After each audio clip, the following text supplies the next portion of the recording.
लो सुन पगली रे पागल कहेला जबाना दीवाना जबाना जबाना।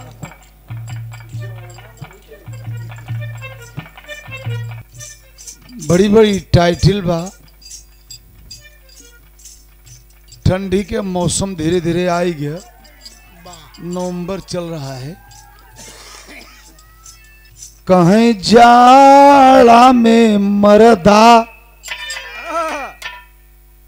गीत हो फनक के उठ जाए।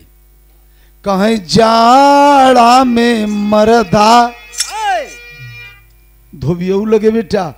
अरे जाड़ा में मरदा रजा इसे बढ़िया। जाड़ा में मरदा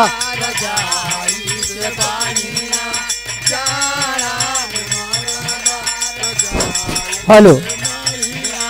जाड़ा में मरदा रजा इसे बढ़िया। जाड़ा में मरदा रजा इसे बढ़िया। जाड़ा में मरदा रजा इसे बढ़िया। नीक लागे ऐसन, नीक लागे ऐसन, नीक लागे ऐसन कौड़ा तपाई से बढ़िया। जाड़ा में मरदा रजाई से बढ़िया। जाड़ा में मरदा रजाई से बढ़िया। जाड़ा में मरदा रजाई से बढ़िया। अरे निकल गया ईसन, निकल गया ईसन कौड़ा तपाई से बढ़िया। जाड़ा में मरदा रजाई से बढ़िया। जाड़ा में मरदा रजाई से बढ़िया। तो से कोनो लेडीज मिली रही बहू, तू बढ़िया चीज तो से गाय रही बताया है। हम से मिली मिली रहती है गाय रही। वो जाड़ा में मरदा रजाई से बढ़िया हम कह सरवा ही कौन गाना निकला वाह।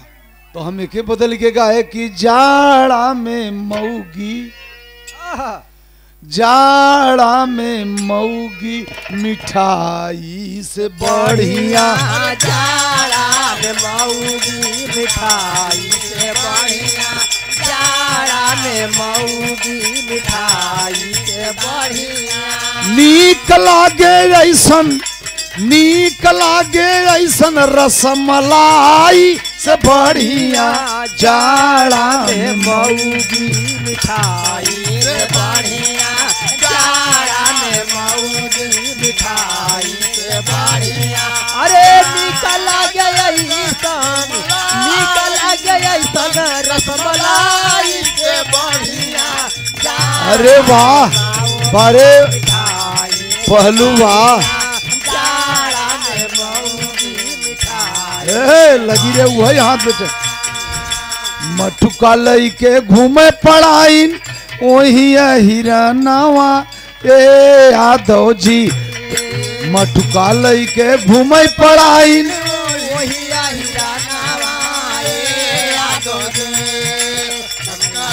बदल के बोलत है।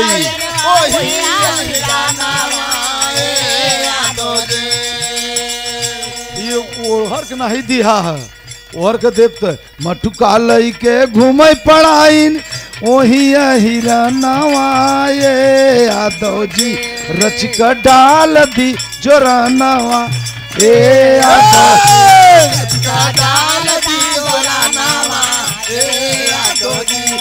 अब के बिगाड़, अब के बिगाड़ दे। मटुका लई के घूमे पड़ाइन वही हिरनावा हे यादव जी। बोला हे यादव जी रचिक डालन जोरानावा हे यादव जी।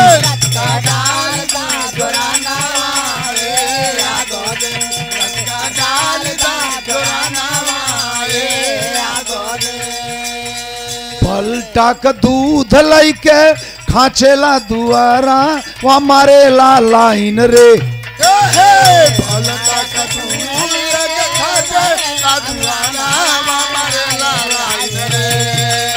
यो बालका का दूध लेके खाते ला दुआरा हमारे लाला इन रे सखी रे यही रे का छोकारा मारे लाला इन रे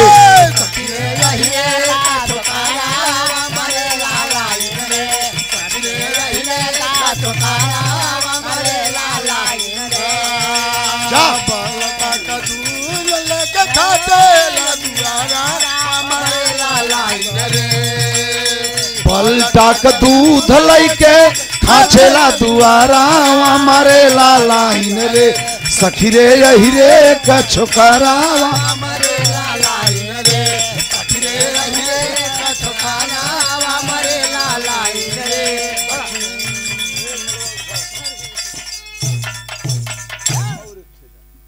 तू खड़ा हो छाना घोटा तू पैसा खा देते बहुत कमाए जिंदगी में उठा एक मलवा उड़ देखा ये दोनों बच्चे बहुत अच्छे कलाकार हैं रोहित यादव जी आप मुगराबाद शाहपुर जनपद जौनपुर से बहुत बहुत धन्यवाद है मेरी तरफ से ताली बजा के बच्चे के नाम पर सम्मान करेंगे और ये हमारा छोटा पुत्र शेर पछाड़ यादव जी हम लोग सोचते हैं कि कलाकार आगे निकलते रहें और बच्चे को बहुत बहुत आशीर्वाद आप लोगों का भी गवाते हैं इसका 10 मिनट 15 मिनट समय देंगे देखिए ये क्या गाता है आप सबका आशीर्वाद लगे कि सब समाज में आप सबका सेवा करें और ये 251 रुपया दे के सम्मान किए हमारे रोहित मुन्ना बहुत बहुत बधाई है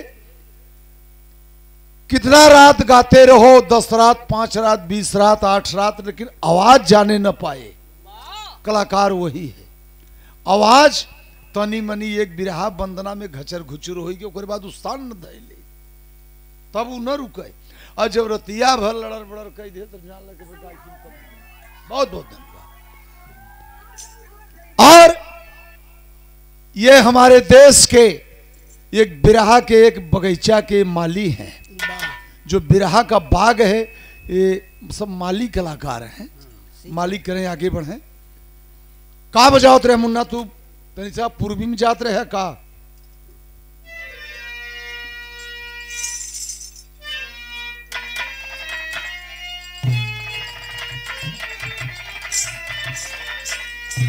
तोहरी सुरतिया तोहरी सुरतिया हेलो कम के है का बहू तनी बढ़ावा ई के कही देस तो के अरे काबो कम कह दे ही काबो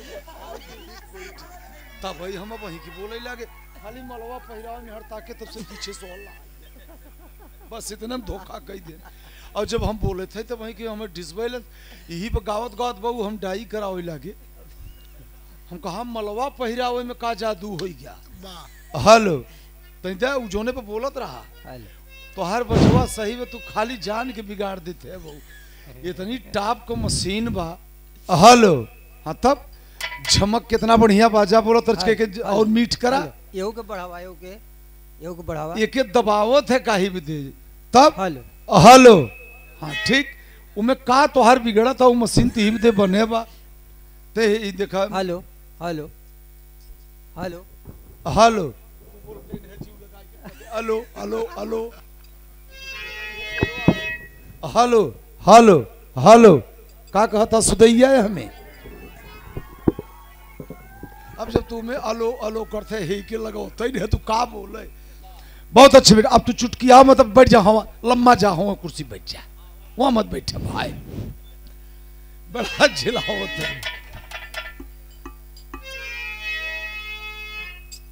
एक छोटी सी बात हो जाए सवेर का बेला है ब्रह्म बेला है और बड़ा अच्छा हास रस का दास्तान बहू को से सुना तनी सा हम तो दास्तान का रहा हम पकड़ नहीं पाए हास रस इतना सुने रहे बहू बताए रहे कि हास रस के बात रहा चल बहुत हास रस के भवा बैठे छोट सा और सुनाई दिए हम आवा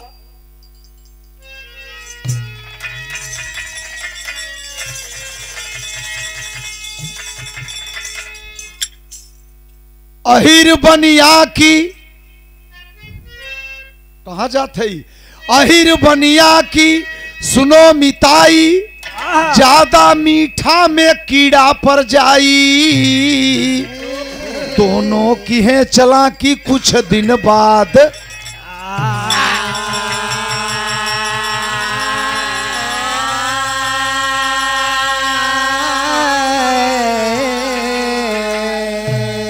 अब छोड़े जा कहें अरे राम गगरिया में हील गोबरी विराट जोड़िया गगरिया में हील गोबरी अरे नीचे बालू ऊपर चीनी का पोटरिया गगरिया में हील गोबरी नीचे बालू ऊपर चीनी का पोटरिया गगरिया में ऊपर चीनी में पटेला कचरिया गगरिया में हील गोबरी। बहुत अच्छे राजेश तू खाली डेरात है तोरे बजोबे में कमी ना खाली तू डेरात है ऊपर बजरी की दाना दे गिनत है एकदम छोड़ के बजावे जहां लहे लहे न लहे तो हम न लहाई दे नीचे बालू ऊपर चीनी का पोटरिया गगरिया में हील गोबरी दोनों अहिर और बनिया 2-3 किलोमीटर यानी 2 गांव के अंतर के दोनों मित्र रहे। फगुआ के दिन पड़ा एक तर्ज लगाई यहाँ लड़कियां जब से साइकिल चलाने लगी तब से आगे का निपोर चरखा खत्म हो गया वो साइकिलिया में का घुमक डंडवा लड़कियां जब से साइकिल चलाने लगी तब से आगे का डंडा खत्म हो गया यह न लोग गाँव थे। हाँ। अब यही के रच के चढ़ाई दे लड़कियां जब से साइकिल चलाने लगी लड़कियां जब से साइकिल चलाने लगी लड़कियां जब से साइकिल चलाने लगे तब से आगे का डंडा खत्म हो गया जब से साइकिल चलाने लगी तब से आगे का डंडा खत्म हो गया लड़कियां जब से साइकिल चलाने लगे। एक जने हमके कहे हम सुदई राम हम गाँव थे ही हमका का गाँव थे तू अब वो जीव भूते चिल्लात हैं जगमग तरैया के दिहलू टिकुलिया देखन वाला गंवार आ जियरा छोड़ के करिहाए पे हाथ लगा के चिल्लाते हमका तोहरी दे हम बकचोद गवैया है हम 40-42 साल हो गई ही खड़ा होत हो हम कहे कि तू लहाए न पाओ थे अब वो गावो थे जगमग तरैया का दिहलू टिकुलिया भेंट नहीं काम करता अब देखन वाला मरत है नहीं हमका जा ससुर मर जाता अब एक हम खड़ा भय हुई के हमका जगमग तरैया का दिहलू टिकुलिया हो देखना वाला है गंवार जी ऐसे कोई सकत है जब हेड नहीं काम करता विदेशियों में कह दे जगमग तरैया का दिहलू टिकुलिया हो देखना वाला है गंवार सोहरों में रानिया जगमग अभी तोरे सहूर जितना हो एक धुन 20 किस्म से गाय देव अब जैसन तू गाय सको ये कलाकारन के कहत है अब झूठे में काके वही जीव देवे अब जोन तू कहे गली गली नचिया देखवले सिरे हैदर उस्ताद के लाइन तले तले के लहर नहीं देखो हिमे तनी सब मलवा जब न हुए तब न एक आध दिन आई पतोहिया सहेजी हम बिहवा भाई 25-30 साल और बीते तब के भैया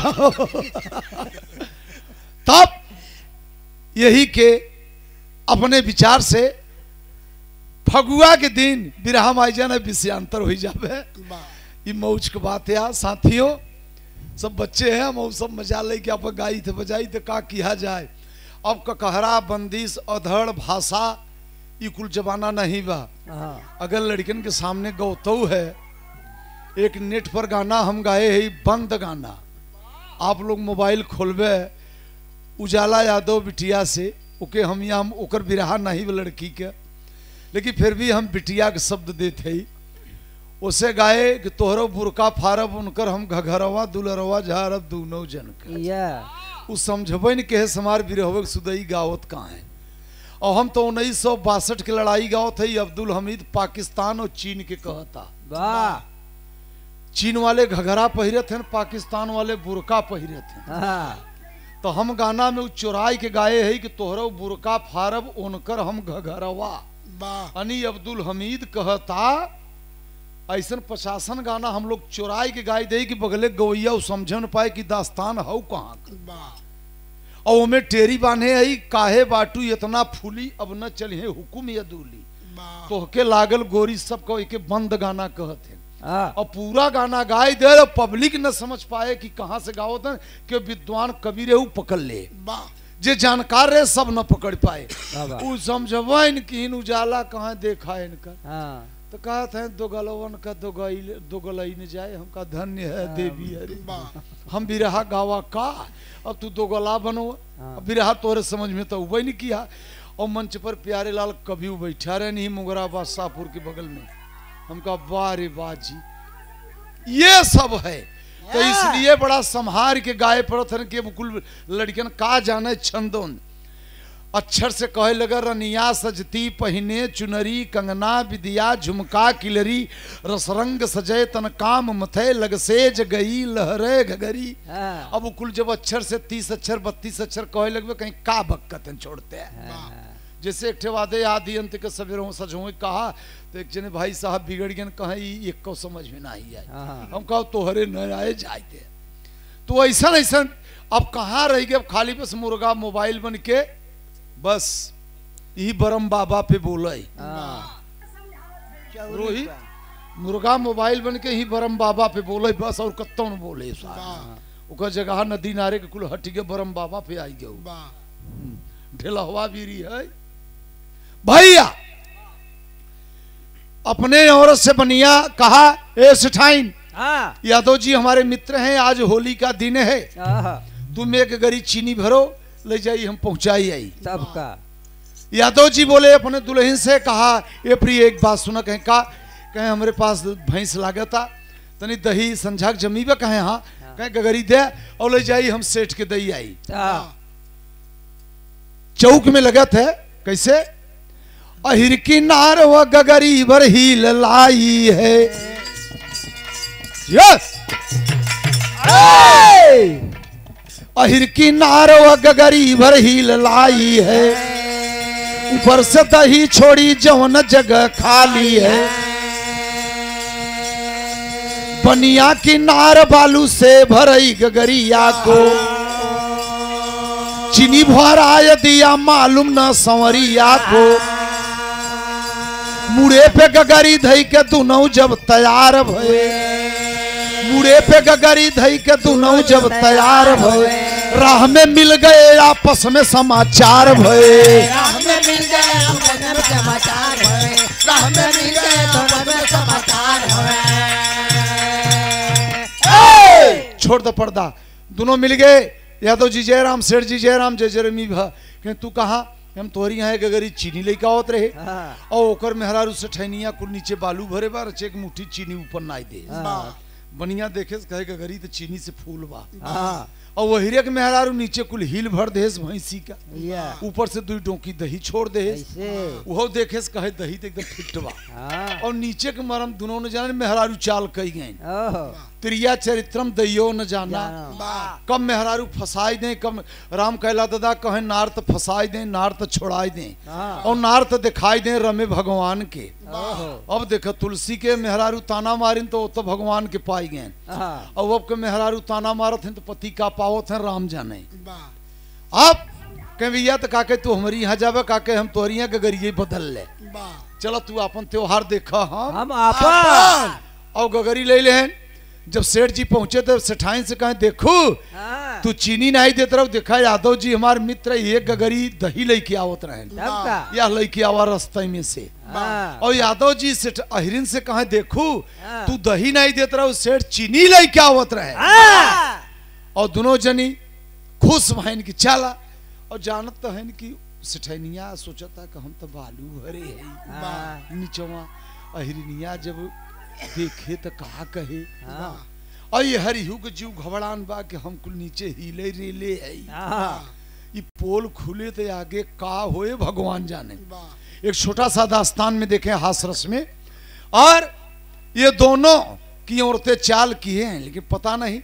और जब पूरी सब्जी बन गए और जब थाली में परोस दी तो दही भर रहा तो चाट गए सिठाइन, और जब हिल गन्हान तो सिठाइन कहे को अरे तो हीरा जट ले गया 70 रुपया किलो चीनी ले गया। अभी नहीं बताओ तक हम बालू रे ले है कहे 70 रुपया किलो चीनी ले गया। अरे बाप रे कुल भैंसी के हिल दे दे बनिया कहे तो न जनबे।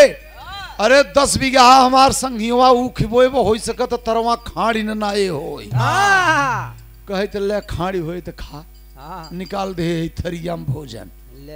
जब सेठ के गन्हान भैंसी के हिल कहीं धोखा कही गे मित्र और जबकि वो कित पता ही नहीं बा। और जब ये हर अहिरिन चीनी भोराय के अपन जो ऊपर कर हलोर के चबाइन जब बालू किटकिटान कह को ले गए गगरी दही दैया है आई तो कुल अब गए बालू दही देश बनी हुआ तो हीरा कहे रे कहो करे कोटा बा हो सके तो कोटा का कुछ मटमैल चीनी होते ऐसा ना हो कहे ना बालू बा कहे ना तुम समझ नहीं पाऊ चीनी के वहाँ आखन देखे हो अहिरिन कहे ले तो हो पर उसत है। और जब दुई कौर नायन हम बढ़िया हुमच के तो बालू किटकिटान कहे उगिल देहन कहे दांत उठाए सहिर मुटकी गोची कही आज बनिया के बिना ये कोरी के है छोड़बे न करब अहिर मने मन की बने गुस्साई गए। यहर से ये क्रोध में चलत है ना ओहर से फिर वो क्रोध में आवत है। बिरहा में तर्ज लगा कौन तर्ज बा मैं बहु गावत रहे अरे कहे झकोरा हमारे झूलनी पर्दा सही दे मुन्ना और न दे तो पीछे हो जाए। अरे झकोरा हमारे झूलनी वहां नहीं बा साड़ी लहराई हो झकोरा हमारा झूलनी साड़ी लहराई हो झकोरा हमारा झूलनी साड़ी लहराई हो झकोरा हमारा झूलनी झकोरा हमारा झूलनी झकोरा हमारा झूलनी झकोरा हमारा झूलनी साड़ी लहराई हो झकोरा हमारा झूलनी साड़ी लहराई हो झकोरा हमारा झूलनी के हम बदल दे। अरे लगावे गोरी कजरा अरे लगावे गोरी कजरा पुतरी आई के भीतर लगावे गोरी कजरा के भीतर लगावे गोरी कजरा पुतरी आई के भीतर लगावे गोरी कजरा लगावे गोरी कजरा लगावे गोरी कजरा पुतरी आई के भीतर लगावे गोरी कजरा पुतरी आई के भीतर लगावे गोरी कजरा। अरे रहिया में मिली गए और करें समाचार हो रहिया में मिली गए समाचार हो रहिया में मिल गए सारे समाचार हो रहिया में मिल गए। भीतरा का हाल अपन कौनो ना बतावई भीतरा का हाल अपन कौनो ना बतावे भीतरा का हाल अपन कौनो ना बतावे अपने माना वही में दोनों अपन छिपावे अपने मानवे में अपन छिपावे अपने मानवे में अपन छिपावे। अगवा का देखा चल भाई जहारो रहिया में मिली गए होला समाचार हो रहिया में मिली गए होला समाचार हो रहिया में मिली गए होला समाचार रे होला समाचार रे होला समाचार रहिया में नार हो होला समाचार हो रहिया में मिली गए लड़की वाक देखे जाओ कर तू मन माने झोंके ऐसे करा भैया रहिया में मिल गए होला समाचार हो।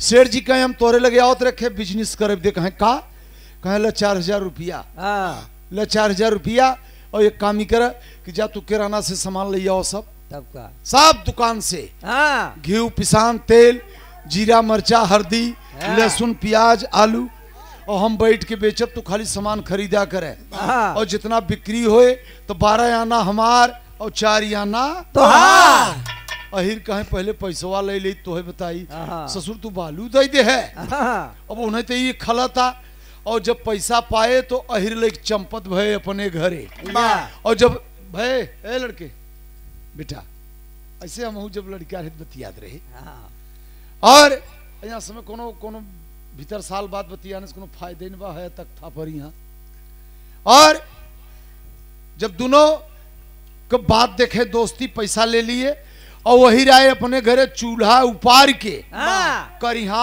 भर खन के हाँ मेटी में रुपया कई के परई धई के और चूल्हा तर रुपया गाड़ के ऊपर से मट्टी बिछाई के पीट पाट के फिर बराबर। चूल्हा धई दे और वही छूही में कुआं में सामने कुआं बा वहीं में रस्सी बांध के छुहा में घुस गया कुआं में या और कुआं में घुस के पहले उमें पंपी सीट पुली पट्टा वाला मशीन चलत रहा हाँ। तो में लकड़ी के ठीहा बना रहा जाए कोई ठीहा पर बैठा या कहे जब बनिया आए पैसा बदे ते कह दे निकल गए बम्बई हाँ इकट्ठा है अहिरनिया के सहेजेस के निकल कह दे बम्बई गए तब का और तई जानत रहे हमें दिन भरे में 3 टाइम खाना ही कुआं में ढीले हाँ और निपटप खाली संझा संझा जब अनहियार हो जाए गांव जब सोए तब तब छुही में से बांध के रस्सी हम फिर निकलब तो बहरे निपटप और फिर 3 रात भर घरे रहब और फिर भोरइये में घुस जाब कुआं में हाँ इनका ससुर को 4000 बेईमानी कही जाब देव न हाँ। अब देखा यही के बात या धोखा कह दे और बनिया ओहर सोचा था कि 4000 रुपया लेके ग कहाँ वो भी आई गया तो खोजत खोजत आई कहे चली देखी कहाँ लग गए हाँ आए तो गांव वाले से पूछे कि भैया फलाने यादव के मकान के भैया वही है हाँ सामने बा कि भैया वो मिल ही कहाँ कहाँ ये भाई आज सवेरों ही कहीं कुआना में बैठा बा और वो बहिए की ओकर मेहरारू 9 बजे तो 9:15 अब बहिए की ओकर मेहरारू बल्टी में भोजन कई के ढीले से उन्हीं भीतर खाए से और वह दे थरिया उरिया लेके गई है बनिया अक्का बक्का हो गया कि कुआना में खाता ही हाँ देश बहरे खाता थी कुआं में खाता इतनी बड़ी ये चला। कौन भोजन तो कहीं कोनो एकर राज्य बा हाँ गांव वालों से नहीं बताए कि 4000 रुपया हमारे ले हैं हाँ कि भैया वही कौन का मेहरा ढीले सब भोजन कहाँ यहाँ कि भैया ते 2 ठे रोटी तू दे देते हमें और कुछ सब्जी वब्जी तो बजरी के थोड़ा सा भात बजरी की रोटी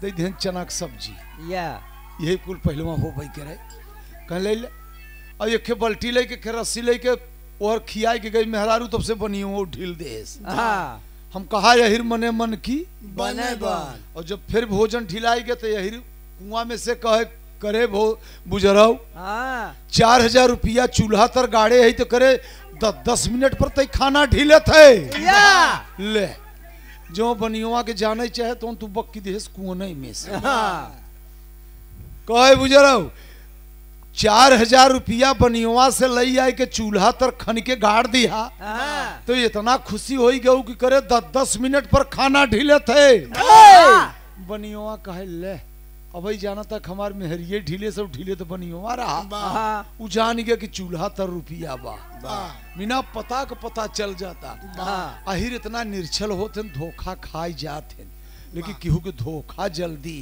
नहीं देते बड़ा सीधा जाते होते हम कैसेटवा में कुल बक्के आई बा 70 बाभन 30 फकीर और सबसे उत्तम एक अहीर हाँ 70 ठे बाभन खियाई दे 30 ठे फकीर सब उतना फल न मिले अगर यहाँ नाराज मत हो तो खे हीरे खियाई दे तो 4 फल ले ले हाँ बल्कि रोहित के खियाई के काक 2 दिना देख ले देख ले देखा कितना फल ही देते हाँ भैया पहुंचा घरे बनिया अहिरिन से के बगल हो कहे का भा हमरे घर में हम कहे जाता मैं चूल्हा बा कहा तो चूल्हो होते तो काम ही बा हाँ और पहुंचा देखे से माटी कुछ भूर भूर हाँ कहा बस ठीक बोला बा और जब उखिड़ारे से तो उखिड़ार चला जाता कहे ओ यही में बा और पायस पैसा 4000 निकाल के फाड़े में ले सापन बनिया अपने घरे वही पैसा तब डराता पहुंचा घरे तिजोरी में रखे सेठनिया से कहे सुन अहिर बहुत जबर जाति होती बहुत इनका लाठी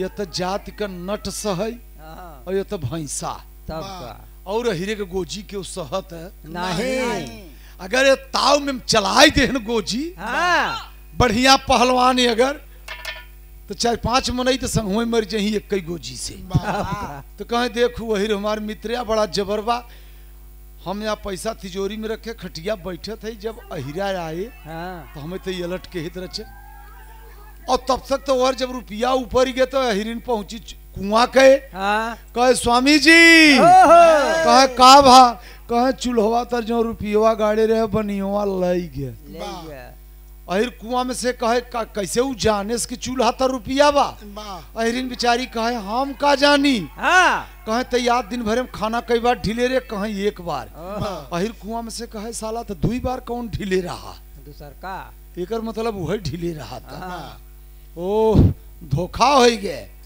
और कहे छुई में रस्सी एक गट्ठी और देता हम निकलत है पहलवान आदमी गट्टा से निकला और 17 गांठी वाली गोजी उठाए धरेस कान्हे पर चल देश बनिया की तब से ठैनिया कहा ये रे स्वामी कहे का कहे जवन चाल पोजीशन बनई के आवत है यादव जी एकदम गोजी के 7 किलो वाला हुरा ऊपर ही बा देखा अगर धई देही तो खीरा का सलाद बन जाबे बनिया के जात तनी डर वाले कहे मार दे अभी गुस्सान बा कहे मी झिलंगिया खटिवा पर हम उलरत है और ते दूठे कथरी बिछाई के और हमरे गुड़वा के ते रमऊ कह के रो कह दे मरी गए भोरहिया में ले बड़की बवाल तब का अब वो आहिर चला जाते हैं देखा था कुल तमाशा दूर से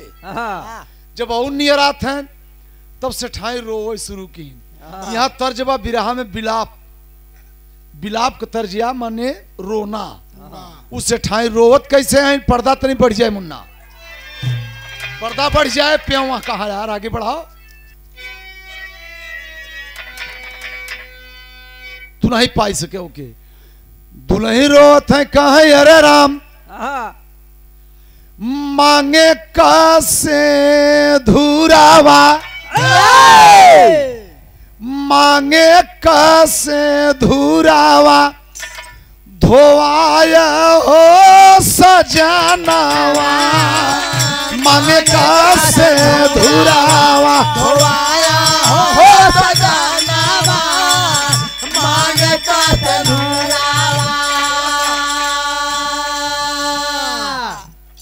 दुल्ही रोत है कहीं मांगे का से धुरावा कहाँ बप्पे कहे रहते तू अरे अरे अरे रुको बिगड़बा हमके यह सब कमी है में जाओ देखा तू अब बिगाड़ दे है ना जा उठा अरे तो बतिया कहे हम सोचा मिला लेवे न मिला तो अगवा न बढ़े न आवा चला देखा पहले दे बेटा पर से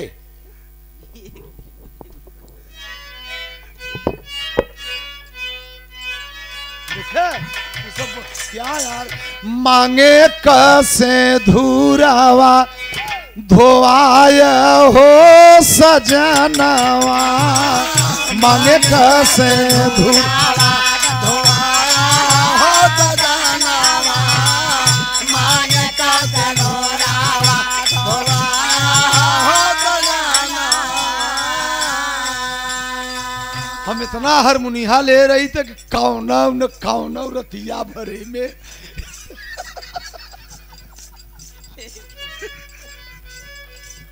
हाँ तू सबके फिट कह दे घबरा जिन खाली लगा रहा तो देखा न ये सब तमाशा और दुल्हन एक पत्ती हुई से और बढ़ावर च तू तो हाँ कहीं मांगे कसे धुरावा धोआया हो सजनावा मांगे कसे धुरावा माठा मार बेटा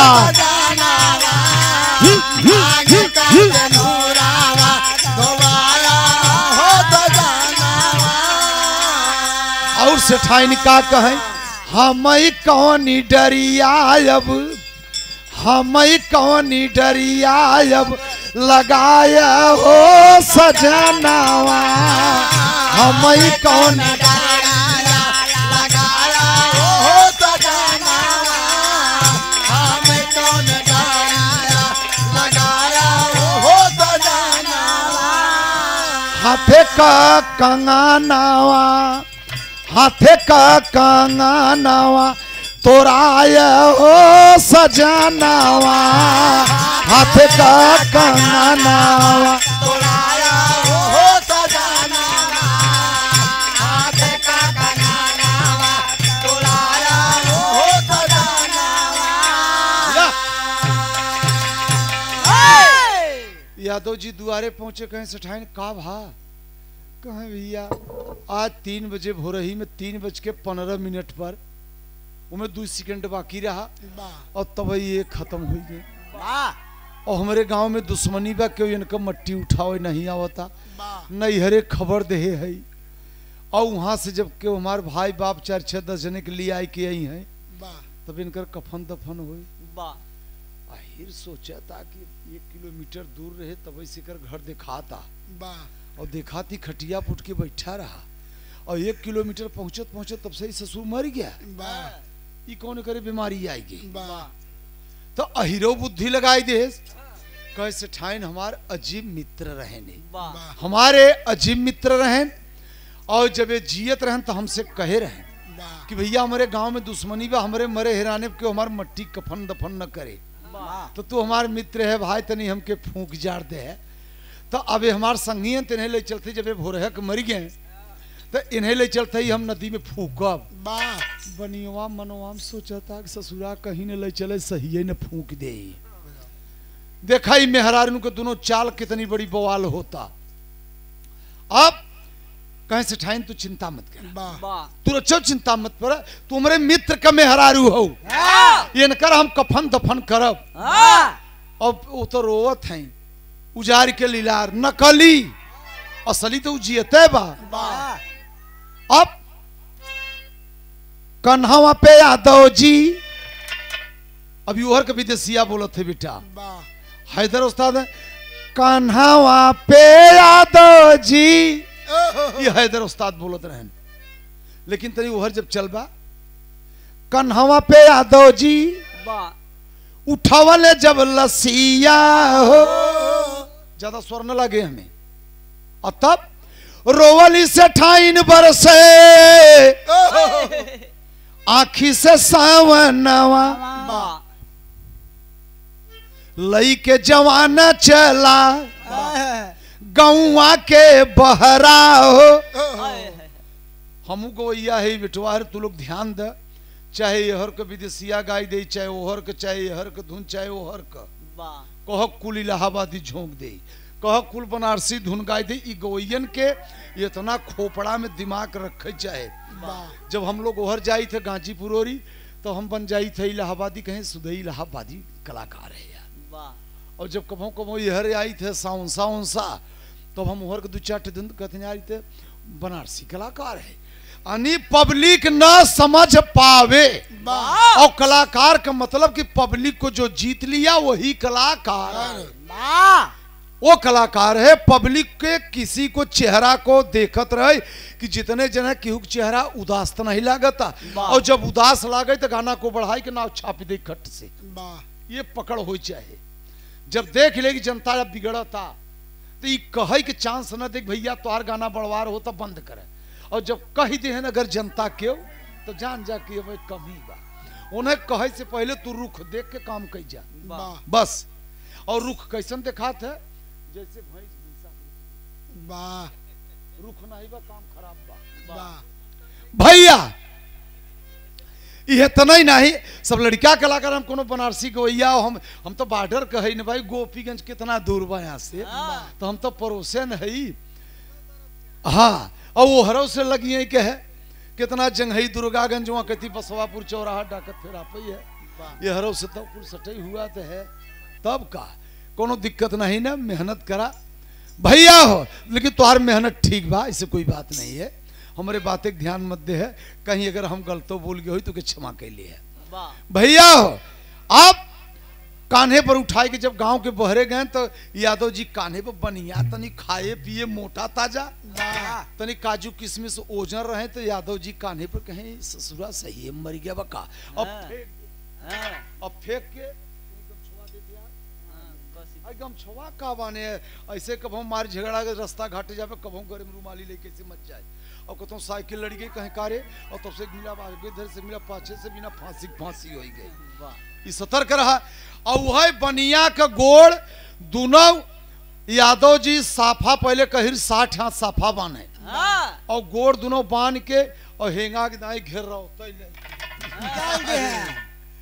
और जब घेर रहा होता तब से ठहनिया देख के अरे मोर अब तो जियत रहा यह नहीं कहता नतिया की बोल दे नहीं अब तो सही ही मांगे के सिंदूर धोआई जाए अब हिर खाली घिसियावा था कि देखी तू मरा है अब अपना ही पैसा इतनी बड़ी विपद डाले बा अरे बाप रे सिंगल पॉपट में कैसे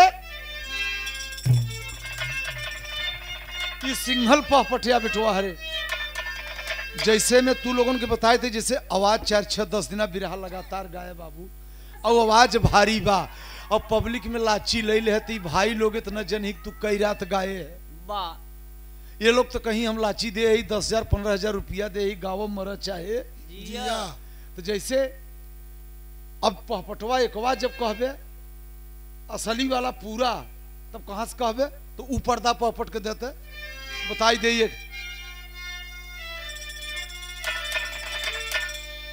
अरे यही रे के दर दिया अब नया मोरी माई रे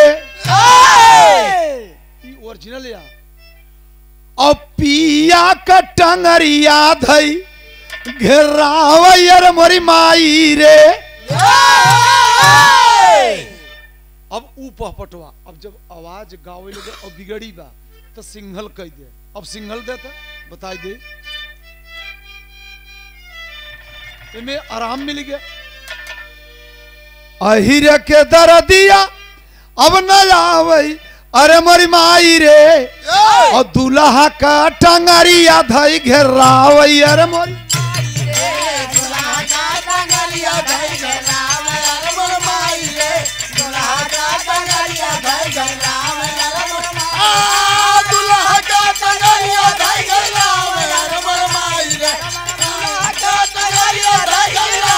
अरे मोरी माई रे दूल्हा का टंगरिया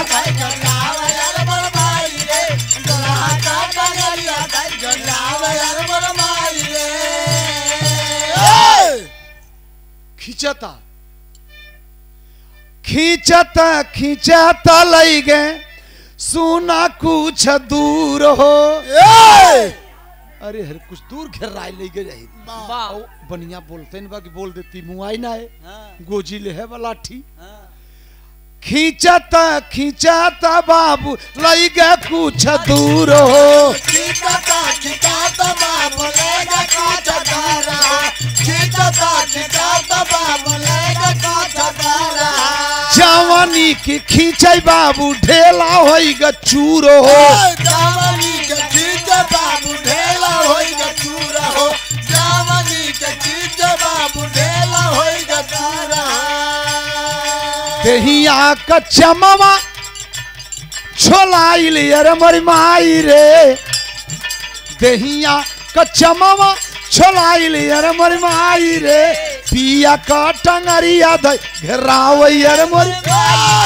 पिया का टंगरिया धई घेरावई अरे मोरी माई रे पिया का टंगरिया धई घेरावई अरे मोरी माई लई गया खींचत खींचत जब काफी दूर खींचत 10 बीघा तो हीरो हाफे लगा कहीं सही मर गया बकाई अब करे दिमाग में चढ़ा जाता कि मर गया सही कहे अच्छा रहे एक परीक्षा ले ली तो के सवेरे फूकब एक कोनो बड़मनई के खेत रहे 3 फार से जोता रहे साला 40-40 किलो के ढेला वही बीच ढेला में पहले 5-7 फेरा खींचे अब पेटे उठे बिल्कुल ढेला दर रहा था बनिया कह रहा था गोड़े के बगल गहरी भगवान ये हीरे से जान बचे क्यों न मिले तो हीरे से बतियाए पुरनिया मसल कहे ना सोचा था कि मुआया डाले कायाज। हाँ, जब 4 फेरा ढेला में खींचे तब वो नहीं बोला। वाह, अहिर सोचे सी भगवान ही सही है, मर गया का बेचारा। हाँ, वही ढेला में खूब बढ़िया से बनिया के रुमाली छोड़ के गोड़ और सोच कह दे। अब 50 ढेला बनिया के पेटे पर लाद दे। वह बुलडरवा ले लिया गोड़े पर, पेटे पर, कपारी पर, कुल तोप दे वही ढेला में। कहे देखी तू कब बोलत है। और एक खाई पर जो खेत का मेड़ है, उस खाई पर शीशम का पेड़ है और वही पेड़े पर अहिर चढ़ के बैठा, लाठी लेगा पेड़े पर। हाँ, कहा अगर जियत होए तो रात बिरात यहाँ ढेला में से निकले, और जब मर गया होए तब तो कोनो बातें नहीं। हाँ, तो सवेरे फूकब वो दोनों पर फैसला लेबा। अरे बाप रे बाप रे, वो तो ढेला में तोप दे बा, बैठा बा शीशम पर बिना खाए पिए अहिर। अब जब रात ही हो गई 12 बजा रात, तो आल्हा के भाव बा कैसे।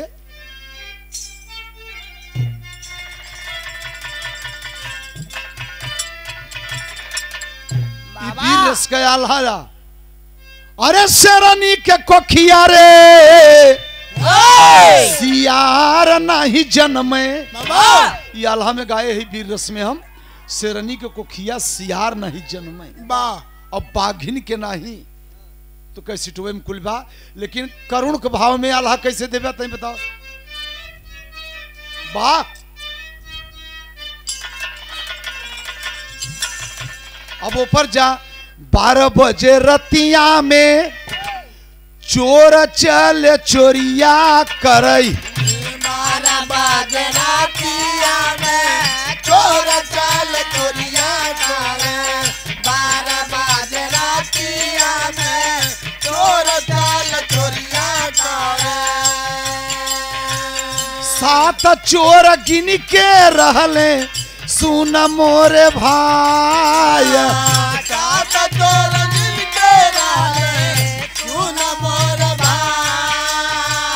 परे हैं ठेला हवा वीर, चोरे कहत हैं धन्य हो ठेला हवा वीर, मनसा दे पुराई हमरा।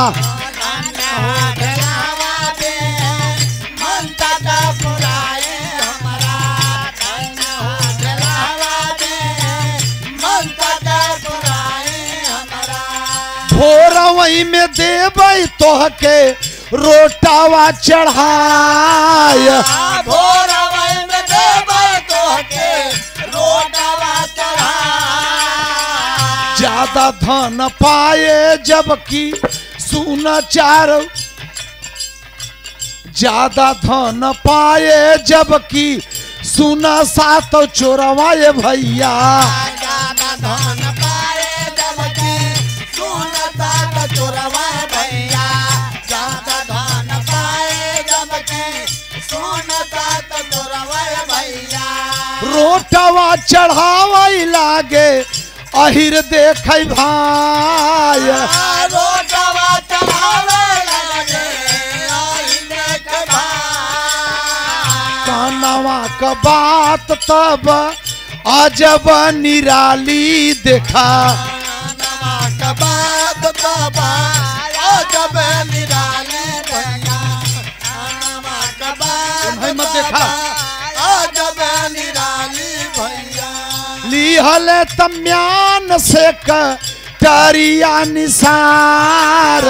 लिहल तम्यान से करिया निसार। जब पढ़त पढ़त जब EMA BA या हाई स्कूल टाँक जाए तो प्राइमरी वालन के न देखे।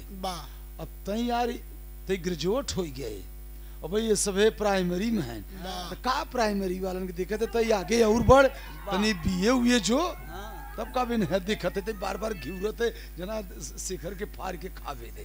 का इनसे मतलब बा है, तू पाड़े, तू जात के पाड़े। अब बतावा ए जात के मुसलमान बिचारू अभी नहीं घिरत है पाड़े और पंडित में तो कबो पटरी बा नहीं भैया।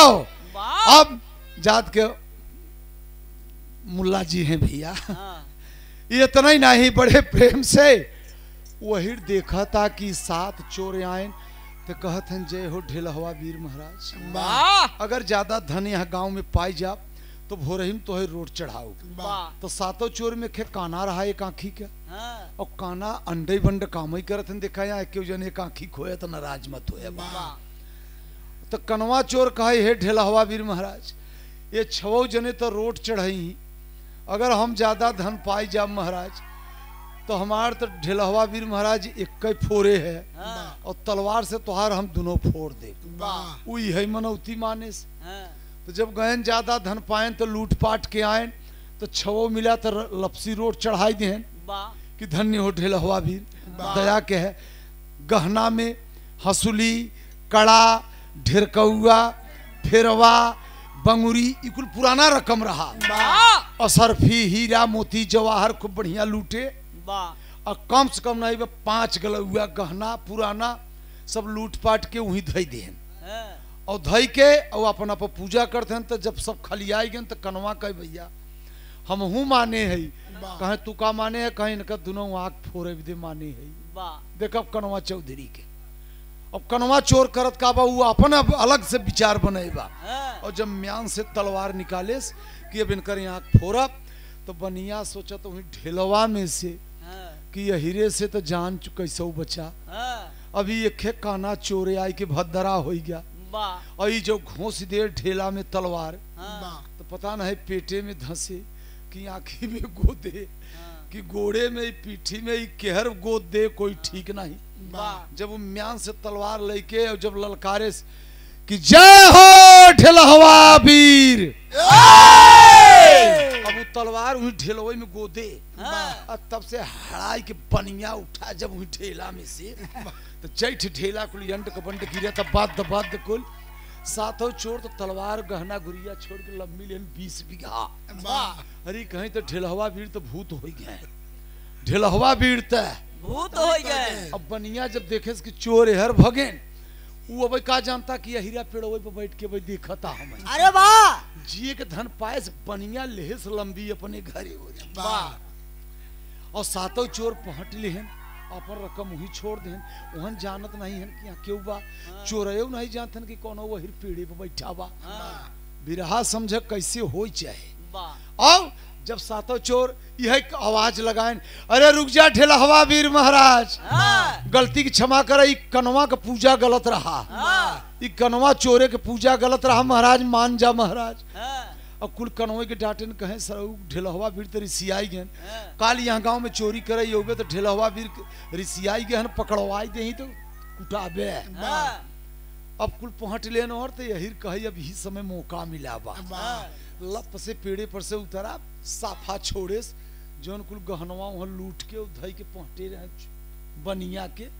अहिर गठिया कहे जय भगवान हाँ, जेके दऊ दे तेके छप्पर फाड़ के। अभी तो हम चोरी के नहीं है। हाँ, अरे यार हिर जात के भगवान मदद करते हैं कि 4000 के बाद 5 गलौआ रकम पाए हाँ, न सेन फोरस न सेनी मोलियान हाँ, अकुल गठिया धर इस कपारे पर पहुंचा रहते ही हर हाँ, चोर ओहर बनिया अपने घरे या हीर अपने घरे जब हिरिन सोईबा केवाड़ी भीतरी सगरी बंद के दुआरी के पहुंचा खोखा था दुल्हनिया जजक के उठी कहा ये आई गए। अरे कहीं जल्दी कर खोल केवाड़ी गांव देखे न पाए मुड़े पर हम दूसर चीज ले आई खोल इस केवाड़ी सट से घरे मोलिया हिरनिया कही कुल का हई कुल इतना कड़ा कड़ा बा हाँ, का गठिया ये है कहा रुक जा पहले केवड़िया फिर बंद कर।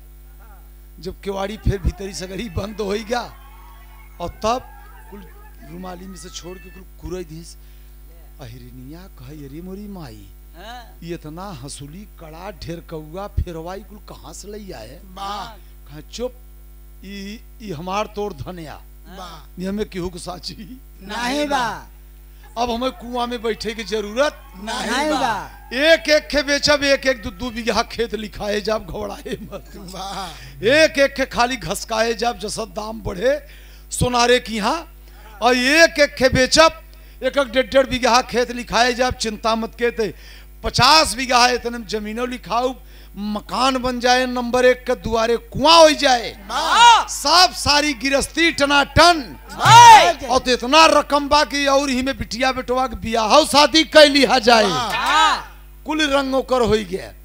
और बहिर का, और जब चोरहे पहुंच के आए तो कहा चला अब हो रही टाइम बा, सब मनई जगही चला गहना गुड़िया बांटे, अब अपन अपन टकरा धरे। और जब उधर से पहुंच के आए बनिया तो भगा पौवे नहीं के हैं, और लौट के आए गहना के लगे तो गहनों गायब बा, वो तो यही लेके चला गा। आए तो वहाँ गहनों नहीं, कहा को आ यहाँ रतिया की यहाँ तक कोनो दिखाते नहीं है ठेला में, ती गहनवा के ले गया, तुम चोरए का कहत हैं, समझे? वो एकदम असली ढेलहवा वीर रहे। देखा अपने शक्ति से हमारे सबका गहना गायब कर दिया।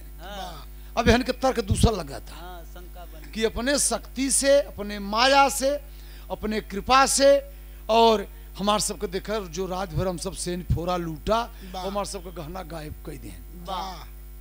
यहाँ समझ न पाए, चोर तो बेचारे निराश हो के चला गए। सवेर जब तब यादव जी कहें अबे दुल्हीन तनी सा बल्टी पानी रखा तो जब नहाई तो माल में गर्मी होता ना, अब उतना रकम वो अब थमा करता।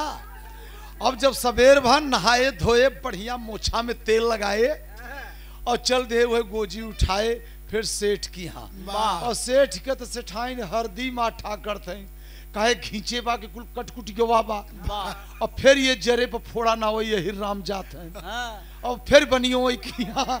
और जब जात हैं तो बिरहा में खड़ी लग गए बेटा।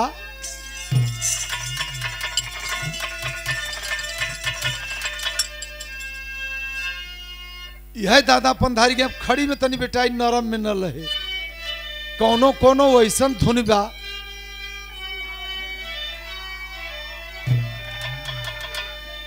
अरे अब ना मिले ए दादा अब ना, एक पत्ती और दे बेटा।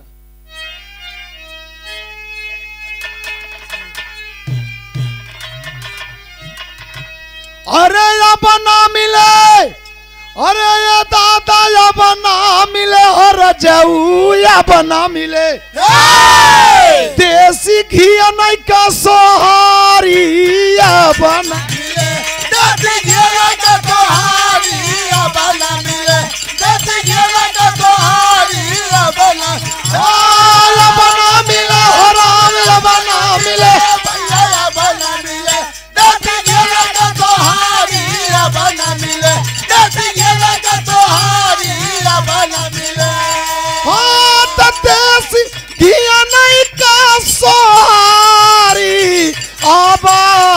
मिले।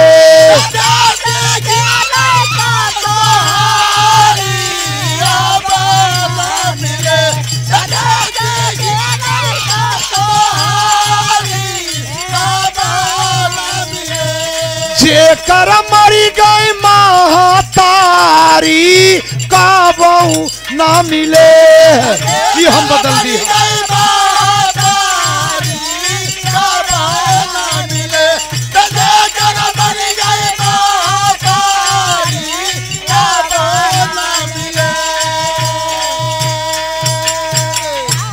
हरदी माठा सेठ के अरे होला बाबू भावना, पहुँचे यादव जी दुआरवा सुना हो भावा।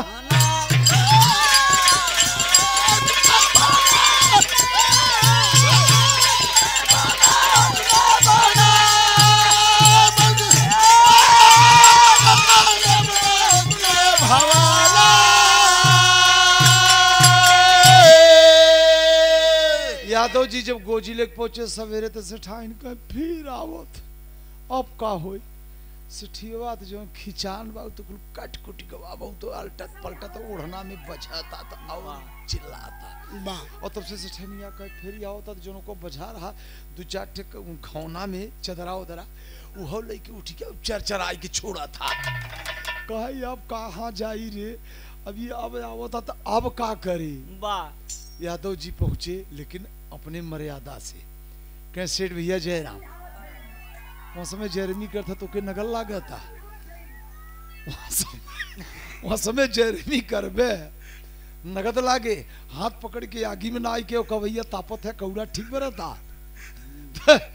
यादव जी पूछे थे कि सेठ जी का हाल बा जयराम जी की, कि भैया जयराम जी की बारे सेठ यो बारे यादव जी की दोस्ती कहे और सब बढ़िया बा सेठ जी, कहे हाँ हाँ भैया बढ़िया बा, आप मजे में है ना, कहे हाँ हम मजे में। तो यादव जी पूछे थे भैया तोरे लगा कैसे, अब देख यादव जी पूछे थे कि भैया तोरे लगा कैसे, तो सेठ ये कैसे कहे कि तू ही काल खींचे रहे, अब वो नहीं बोलत है कि भैया ऐसा में गौना में आग लग गई रही एक मड़हा में, और तू हमारे मित्र है, गौना में आग लग गई रही और भैंस तो बहरे रही लेकिन के पड़वा वहीं भीतर बांधा रहा, हम कहीं पड़वा जर जाए तो बड़ा पाप लागे, तो रजाई पानी में भेज के ओढ़ के वो ले आएगे, लेकिन इतना लपट लाग की रजाई तो जर गई थोड़ा लपट हम हो लग गा, लेकिन भाई पड़वा के जान तो बचाए लिया।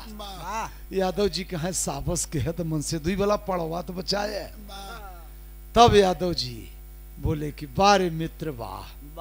तब पूछे ने यादव जी कि बताओ सेठ जी हम तो हर बचपन के मित्र रे, तू हमें बालू का ही दे।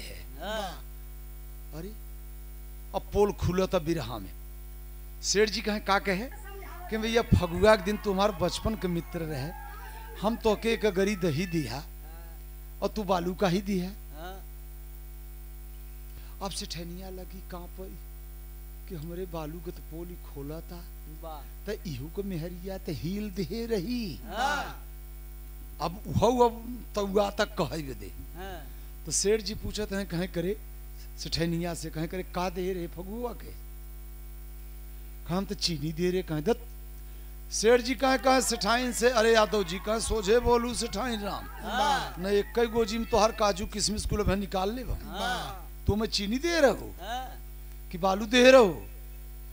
सेठाइन गनगन गनगन कांपत हैं, जब वही मोछा एक कहती के ऐठ देश और एक कहती के नीचे गिरा, तीन फाका में कहे जान लियो सेठाइन सोझा से बोलू, होश में रहा, देखा था ना मोछा है हिरन का मोछा अंडे बंडो होते का दे रहू तू। सेठू कहते हैं का दे रे बोल, कहे तब वही थोड़ा सा दुई मुट्ठी मजाक कमारा बालू ना दे रे, कहे बालू दे रे, कहे हाँ। सेठ कहे कहो बुझरऊ जब तू बालू दे के हमें खिंचवाई दिहू, जब तू बालू भर के गगरी में तो कह रहे चीनी दे के की बालू, तब से ठाइन कहत हैं कहे तो स्वामी ते नहू के गगरिया में तो हिल रहा आप जानत है। तो सेठ के भैया तोहरो तो मेहरारू हिल दे रहे, कहे ना हम एक गगरी दही ले आए रे, कहे ना, कहे भैया ते के फैसला कैला, तो कहे चले आधे रास्ता तू अपन मेहरारू ले आई कावा और हम चलते ही अपने मेहरारू के लिए आई क्या हो। अहिर पहुंचा दुआरे, अहिरीन से कह के निकल बहरे, अहिरीन कहे बड़ा मुश्किल में बड़ा ता में बोलत है ने का बात हो गई, कह निकल बहरे। जब ते फगुआ के दिनवा वहां समय पर दही दे रहे, तुम्हें दही राग भैंसी के हिल रहा तरे, अहिरिया कहे अब भैया फते हमार कैसे पोल खोल गया, कहे बोल सही बात या गलत, एकदम सही बोलो।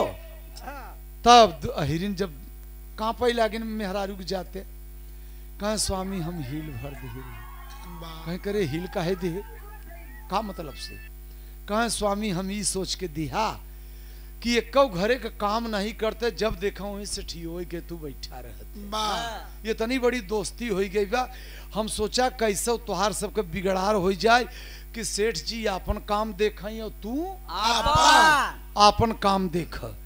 और मिताई में देखा भाई जे गांजा उजा पियत है गजेड़ी लोगन के दोस्ती में जहां बैठ गए तो दिन दिन भर बतियाते ही हैं, विचार के है दरुहा लोग जुट गए गजेड़ी लोग जुट गए तो उनका दोस्ती जल्दी खत्म नहीं होती। तब ये हीरे के बिटिया एकदम साफ बोली कि स्वामी जी हम झूठ न बोलब, हम तोहार भी यही पवित्र औरत है, हम खाली तोहार दोस्ती छोड़ावे बदे ही भैंसी के हिल दे रहे। कहे ठीक ये बात कहा यहाँ। तब यादव जी के भाई गलत नहीं करेंगे, यहाँ जगह है थोड़ा सा कि भाई लेकिन गलती तो दोनों को बा, लेकिन इनका थोड़ा सा गलती की जो है खींच दे रहा है, जो कट कुट गया रहा वो तो नहीं बकिया तो कुल बराबर ही बा, बालू दे रही थे ये हिल देहन तो क्यों केहू से कम नहीं रहा। वाह तो दोनों का पोल खुला, तब दोनों अपने अपने औरत के डांटें समझाएं। अब चाटे बाल बच्चा तो मेहरू छोड़े तो वो तो ना गुजारा होए, वाह कहें जा जस हो तब से ये मसल लोग कहें कि त्रिया चरित्रम और दैयो न जाना ये कब के कहाँ फंसाई दे ही वाह कोई ठीक नहीं बा नहीं बा। दोस्तों तो समझ के दोस्ती करे। बियही औरत से पुरनिया कहें कितना बड़ी हितैषी बियही औरत रहे, लेकिन अपने दिल के बात उसे बताओ के ना चाहे। कितना बढ़िया शौकीन या बहुत अजीब मित्र रहे, लेकिन पुलिस से दोस्ती न करे चाहे। वाह दुआरे बैर न लगावे चाहे, वाह आन के दुआरे कौड़ा न तापे चाहे, न समाज में बदनामी बा। वाह ये चार चीज पर ध्यान दे। और पांचवा ज्ञान बताई दे, सब कुछ भयवादी में चार भाई है, बांट ले पांच भाई, लेकिन दुआरे और कौड़ा न बांटे तो वहां दुआरे का उजरार खत्म न होए, सदा चमकत रहे। वाह आजकल के भाई जब अलगौजी करत हन तो कौड़वा और दुअरवा पहले बांट लेते हैं। वाह घर बांट ले, खेत बांट ले, रुपया पैसा बांट ले, लेकिन कौड़ा और दुआर न बांटे चाहे। वाह तो जब चार भाई है अलगाई गए तो दिन भरी अलगे अलगे कमाए, और समझा कि कौड़ा एक दरे बरे तो चारों भाई इकट्ठा होबे, तो तू उनकर दुख सुख जनबे और वो तो हार और अलगे अलगे कौड़ा बार लेबे, तो तू अपने दुआरे बैठबे, वो अपने दुआरे, केहू भाई केहू भाई का हाल खबर न पौबे। वाह तो अलगौजी में कौड़ा और दुआर न बांटे चाहे। वाह एक नोट कैले है सज्जनों, लेकिन ये आज के भाई लोग ऐसा हो गए हैं कि इंची बदे मार के रहते हैं, कभी न बांटे चाहे, वाह दुआर या कौड़ा न बांटे चाहे। मेरे दोस्त हमारे विरह का समझौता हो गया, कहानी समाप्त की गई, लेकिन यही के तलहान लही के माल तो पाए गए। वाह कहना है उड़ान के बोल में,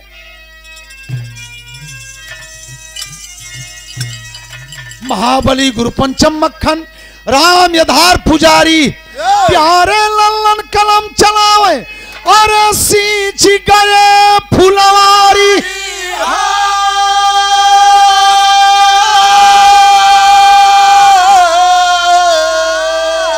अब गगरिया में हील गोबरी, गगरिया में सुदई बिरहा गाँव पहिना थे सदरिया, गगरिया में हील गोबरी।